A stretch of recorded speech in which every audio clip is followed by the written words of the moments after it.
This is Thomas Keneally's fourth nomination for a Booker Prize. A lot of controversy has surrounded the shortlisting of this book called Schindler's Ark. It's classed as fiction, but it's written in a documentary style. The book is a moving account of the way in which a real German industrialist, a maverick called Oskar Schindler, saved the lives of hundreds of Polish Jews during the Second World War, and the chance way in which Thomas Keneally came across Schindler's story is extraordinary in itself. I first heard the story of Oskar in a baggage store in Los Angeles. I was buying a bag and the man said, what do you do for a living and where are you from?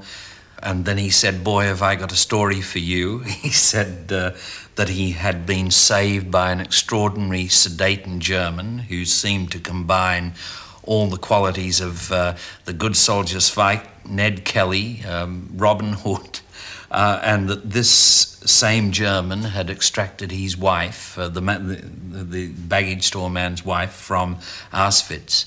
And he gave me a great deal of documentation on the subject and started me on the story. Oskar was an extraordinary young Hitlerite dream, handsome, blonde industrialist in his 30s, who went to Kraków as an agent of the Abwehr on the heels of the German army, and who began cooperating with the Jews from December 1939, the Jewish population of Kraków, and who became more and more involved in the question as the Holocaust took shape, and who worked right in the heart of the bureaucracy of the Holocaust, but in such a way as to save people. What he virtually did was set up a benign concentration camp, not once but twice, and he kept on losing his people and getting them back by bribery, by bluff, by corrupting officials, and by exploiting the extraordinary SS bureaucracy that was involved in a preposterously systematic manner in the Holocaust. And the winner is Thomas Keneally for his novel Schindler's Ark. It is necessary to thank the people, the characters who are actually alive.